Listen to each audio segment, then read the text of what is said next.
곧 정리한다는 이준석 대표의 발언 대상은 윤석열 후보입니다. 지금 상황에서는 응할 생각이 전혀 없습니다.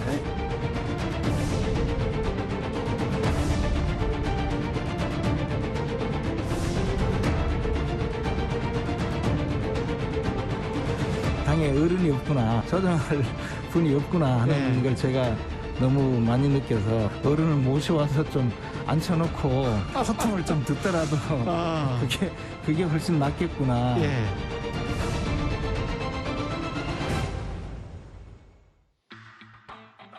예, 저희가 준비한 4위와 5위 지금부터 만나보겠습니다. 친 이준석 대 반 이준석이냐? 국민의힘엔 정말 어른이 없는 거냐? 하나하나 만나볼까요? 이준석 대표가 원희룡 전 지사에게 했다는 이른바 정리 발언이 정말로 윤 전 총장을 겨냥한 말인지 아닌지를 두고 여전히 시끄럽습니다. 어제 저희 뉴스탑10이 끝난 이후의 상황부터 화면으로 만나볼 텐데요. 원희룡 전 지사의 주장부터 들어보겠습니다. 곧 정리한다는 이준석 대표의 발언 대상은 윤석열 후보입니다. 이 대표는 저와 통화한 녹음 파일 전체를 오늘 오후 6시까지 공개하십시오. 제가 지금 상황에서는 응할 생각이 전혀 없습니다. 공개를 하지 않았습니다. 네. 그래서 결국 이준석 대표의 주장의 잘못을 인정한 것으로 보고 일단은 정리한 상태입니다. 예. 이제부터 김은혜 의원님께 좀 난감한 질문들이 좀 있을 것 같은데요, 의원님. 원전 지사는 이준석 대표가 자신의 잘못을 사실상 인정한 것으로 생각되며 라고 얘기를 했는데 글쎄요, 당대표와 대선 주자 간의 이 말싸움, 공방, 이거 좀 어떻게 바라보고 계십니까? 먼저 사실상 인정한 것으로 생각된다라는 말은 저는 사실상 이제는 확전하지 않겠다. 그렇게 들었어요. 이 갈등 상황이 국민분들한테 그리고 특히 당원분들이 놀라셨거든요. 저도 지역구에 걸어가다 보면 5걸음 떼기 무섭게 어떻게 돼가는 거냐, 이렇게 방치할 거냐라고 하는 많은 분들이 이야기를 들었어요. 예. 제가 홍보본부장인데 홍보할 게 없더라고요. 신문 일면이 다 저걸로 이제 도배가 됐으니까요. 예. 그래서 어쨌든 당은 빨리 이 부분을 봉합하고 상처가 아물 수 있도록 지금 열심히 노력하고 있고요. 여론이 안 좋다는 것도 원희룡 지사가 인지하고 있을 거라고 저는 생각합니다. 그 결과로 이 발언이 나왔다고 저는 생각해요. 더 이상 이 논란을 더 키우진 않겠다는 게 원전 지사의 생각이겠다. 네, 아니 링 위에 올라가서 지금 같이 권투를 하는데 앞에 있는 선수를 때려야 되는데 심판을 때렸잖아요. 이 심판 때리면 워워 하면서 이제 경기가 빨리 끝낼 수 있으니 이제 심판 때리지 않고 선수 때리시겠죠. 김경진 의원님, 근데 이게 지금 윤석열 캠프에 몸담고 계시니까 좀 더 직접적으로 여쭤보면 이 부분이 결국 모든 문제가 이준석 대표의 전화 녹음, 이거부터 좀 신뢰가 무너진 거 아니냐라는 지적도 있는데 어떻게 생각하십니까? 지금부터 드릴 말씀은 캠프하고 전혀 상관없이 과거부터 정치평론을 해왔던 김경진 개인의 의견을 말씀드린다는 것을 미리 전제로 깔고 말씀드릴게요. 일단 그렇게 전제를 드리겠습니다. 네. 저도 저것 때문에 깜짝 놀래가지고 저는 평생 전화녹음을 해본 적이 한 번도 없거든요. 그래서 많은 사람하고 얘기를 해봤어요. 그랬더니 의외로 20대, 30대 같은 경우는 통화 자동 녹음에 대해서 참 편하게 생각을 하시더라고요. 그러니까 저게 그냥 문명의 이익을 편하게 쓰는 방법 중에 하나다라고 생각을 하고 통화 자동 녹음을 자연스럽게 활용을 하는데, 가령 40대가 넘어간 사람들 같은 경우는 통화를 녹음을 해? 저 사람 얘기하면 안 되겠네. 다 이제 고개 전제에 깔려 있더라고요. 녹음하는 사람하고는 어떤 얘기도 할 수 없다라고 하는 것이 40대 이상부터 깔려 있어요. 그래서 저게 세대별 편차가 굉장히 크구나라는 생각이 들었고, 근데 어쨌든 저 개인적인 관점에서 본다면 40대, 50대 이상부터는 녹음에 대해서 굉장히 부담감을 가지고 있는 것이 한국인들의 평균적인 어떤 태도나 생각이다 보니까 이준석 대표께서 당 대표로 어떻게 보면 많은 의사소통, 또 흉어물 없는 의사소통을 하시려고 한다면 지금 그 핸드폰에 있는 통화 녹음 기능을 이제는 완전히 껐습니다. 더 이상 어떤 사람하고 어떤 기자하고 통화를 하더라도 통화 녹음하지 않겠습니다. 이 부분을 밖으로 밝혀주시는 게 당 대표로서 적절한 어떻게 보면 효과적인 어떤 의사교환, 의사소통을 위해서 반드시 필요한 전제가 아닌가 싶은 생각은 듭니다.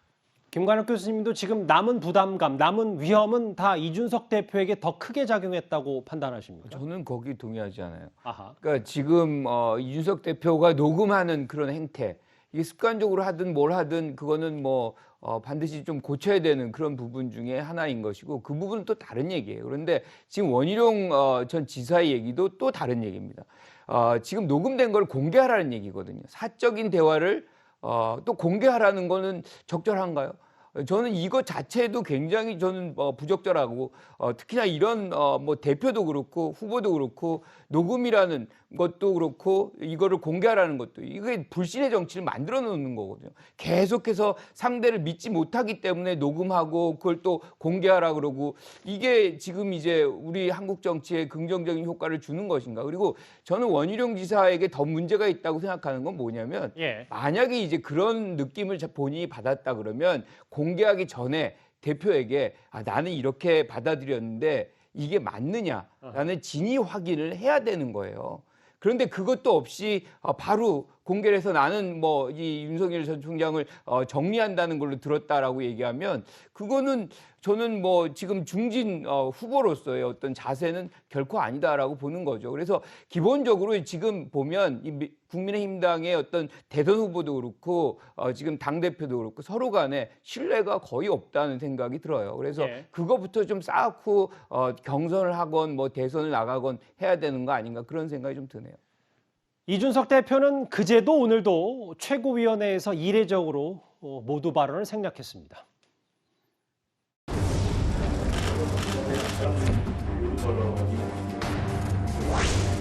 먼저 저는 오늘 특별한 모두 발언이 없습니다.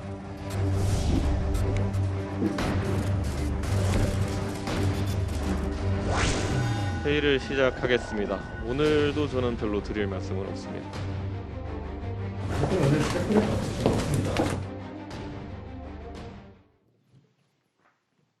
여기 계신 김은혜 의원님도 오늘 이 최고에 참석을 하셨잖아요. 네. 이 대표가 그제도 오늘도, 왜냐하면 이 대표의 상징이 뭐 소통, 그리고 모든 기자들의 질문에 다 하나같이 답을 하는 게 이준석 대표의 상징과도 같았는데 모두 발언을 이례적으로 생략했다. 혹시 공개할 수 있는 한에서 비공개 회의에서는 어떤 얘기가 오갔는지 좀 말씀을 해 주실 수 있을까요? 발언 내용을 일일이 전달할 수 없는 이 참석자여서 그렇긴 한데요. 근데 빨리 끝났습니다. 왜냐하면 간단하게 보고만 받았거든요. 아하. 그게 이준석 대표를 제가 보면 이게 누가 얘기하지 말라 그래서 말 안 할 사람이 아니잖아요. 그런데 말수가 줄어들었고, 그리고 필요한 말만 하는 걸 봐서는 말을 안 한다는 것 자체가 변하고 있다라는 생각이 들었고요. 이 말보다는 정치력이 중요하다라는 그런 조언을 듣고 좀 경청하면서 그 정치력을 대표로서 무게감 있게 키우려는 게 아닐까. 실제로 말은 하지 않았지만 오늘 행보로 자신의 메시지를 전했죠.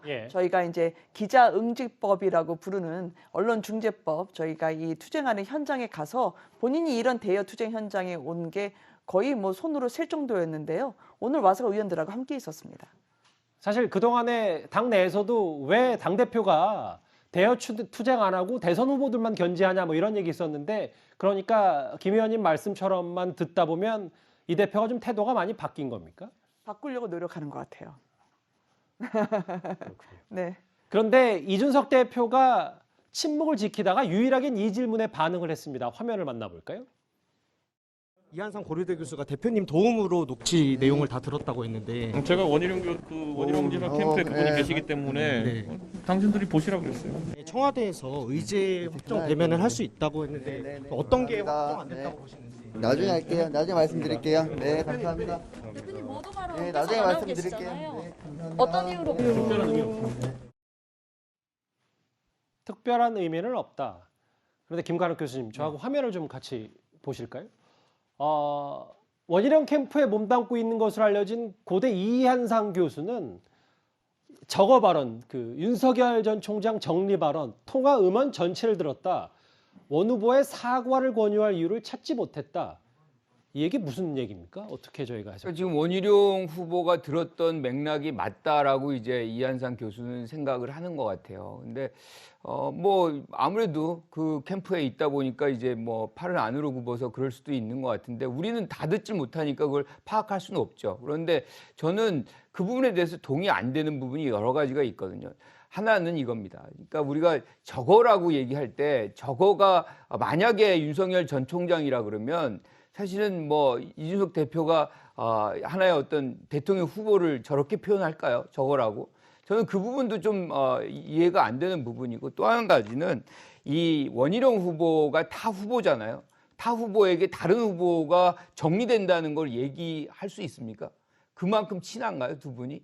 그러니까 저는 그런 어떤 관계적인 성격 상황을 감안한다고 해도 예. 저 정리될 겁니다라고 감히 어떻게 다른 후보에게 얘기할 수 있어요? 그게 비공개로 남거나 비밀로 남는다고 생각한다 그러면 이준석 대표는 정치인이 아닌 것이죠. 그래서 저는 했을 가능성이 그런 의미로 얘기했을 가능성은 매우 낮다라고 보는 사람 중에 하나입니다. 예. 뭐 그럼에도 불구하고 이번 이 통화 녹취 파문의 당사자 가운데 하나인 원희룡 전 지사는요. 이 문제를 애초에 문제 제기한 배경에 대해 국민의힘의 공정한 경선을 위해서라고 말했습니다.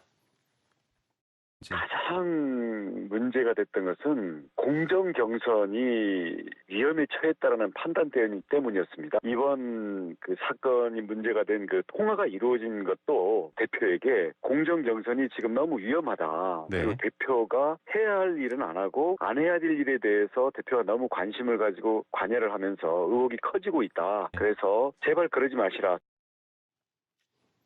결국 이준석 대표가 특정 대선 후보, 그러니까 유승민 전 의원에게 기울어져 있다는 점을 원 전 지사는 꼬집고 있다, 이렇게 볼 수도 있겠는데요. 그럼 논란이 됐던 이준석 대표의 과거 영상 다시 한번 보겠습니다. 업자가 좋은 업자가 붙었어. 그 이준석한테 야 너 와라 이러면 어떡할 거야?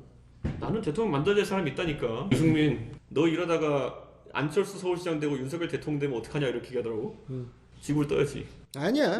이준석. 예, 그 윤석열 캠프 입장에서 보더라도 원 전 지사가 어쨌든 불공정 경선 강행을 온몸 걸고 제지한 것이라 규정하고 있는데 국민의힘 내부에 당대표의 경선 관리가 실제로 기울어져 있다, 이렇게 보긴 하는 거죠. 글쎄요, 저도 말을 아껴야 될 타임이라서. 근데 어쨌든 최근에 이제 저 논란은 분명히 있었어요. 보면 그 경선관리위원회가 경선 이제 준비위원회죠. 경선관리위원회가 아니고 경선준비위원회가 어떻게 보면 후보자들 봉사활동이나 아니면 토론회, 특히 토론회 같은 경우를 이걸 의결할 결정할 수 있는 권한이 있느냐 없느냐, 그게 옳은지 틀리는지에 대한 논란이 분명히 있었던 것 같고요.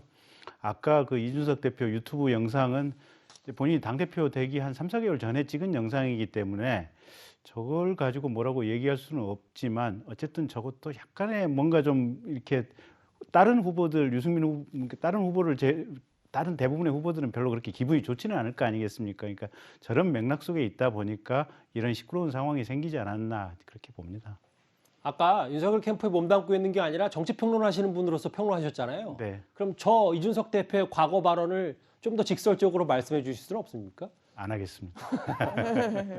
일단 뭐 애들러서 좀 불공정하다는 뉘앙스는 캠프 쪽에서도 가질 수 있다, 뭐 이런 말씀이신 거죠? 그게 꼭 윤석열 캠프가 아니더라고요. 불공정이라는 단어를 쓰기는 좀 그렇지만 예. 마음이 불편한 것만은 사실입니다. 예.